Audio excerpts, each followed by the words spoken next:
Hi everyone, welcome back to another episode of Tech Basics. In this video, we will be learning how to download Moodle application on your mobile device. To download Moodle application on your mobile device, first of all, make sure that your device is connected to a stable internet.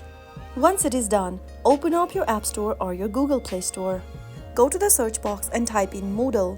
Soon after you search for Moodle, this will be the application we are looking for. Tap on the Get button or the Install button and start downloading your application. Moodle is a popular learning management system that is widely used by educational institutions, businesses, and individuals. It provides a platform for online learning, collaboration, and communication.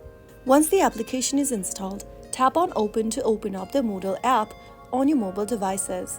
And that's how you get the Moodle application installed in just a couple of steps.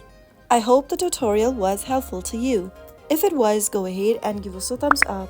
Don't forget to subscribe to the channel by hitting the subscribe button. Press the bell icon so that you'll never miss another upcoming upload from us.